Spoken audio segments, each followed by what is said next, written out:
going to meet and actually enter the mind of a convicted fraudster. He used his brains as well as his charm to defraud many people out of their money, but more than that, he devastated the hearts of women he lured into the fraud, leaving a trail of financial ruin and broken hearts. This whole relationship was a sham. It was a scam. This fraud was not a victimless crime, and it left a path of ruin and heartache and bankruptcy and broken trust and sickness. I'm convinced that he's a sociopath. Always felt that I was on the periphery looking in. There were hundreds of thousands of dollars collected. His debt with my family alone was over $500,000. He preys on single mothers, mainly with children. I don't suspect that the people that I hurt are even close to being through this, to being healed. Jeff Kent targeted women in order to make his fraud work. He created a fictional life for himself. He became a financially secure doctor and convinced women to help him develop a new business. The business included online hotel reservations and was all just a scam.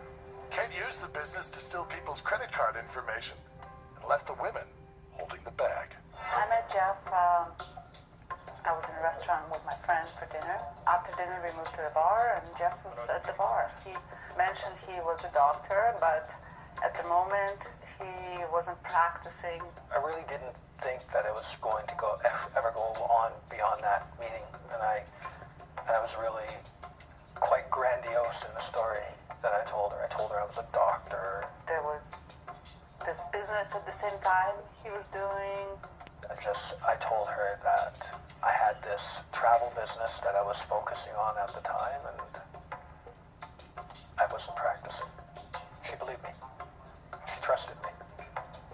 He mentioned that he has a daughter who's living in California, who's studying, had a wife, just passed away from cancer. At the moment, a family member has been battling cancer, and so it was kind of close to home, and just kind of clicked right there. He could relate to what I was feeling. So she had been married before and had a 9-year-old son, and she lived a pretty hard life. And I think that when she met me, she had a lot of hope.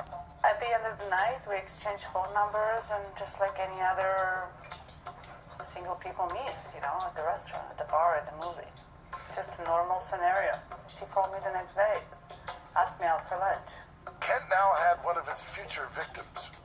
Kent asked Natasha on several dates, and after a few months, the relationship started getting serious. Or so Natasha thought. He was a nice guy. He was a sweet guy. He was a caring person. He loved animals. For God's sakes, he adopted 2 pets for me. And that's what he does. That's his MO. He goes to family. He gets involved deeply. He goes to SPCA and adopts a pet. That just gets you all in a big, loving, happy family. I had all the sort of trappings that a doctor would have, apart from being a doctor. I had a nice home, I had a nice vehicle, I lived a very somewhat lavish and luxurious life. He would take people off medication and in front of me would give people medical advice and take stitches out. I mean, anything that a doctor would do. It's pretty surreal to watch him remove somebody's stitches or take them off like a psychotic medication. We went on holiday maybe about 4 months into our relationship. He kept calling all the time, emails. It was like he was there all the time. Say that he would miss me and wants to see me again and can't wait until I get back.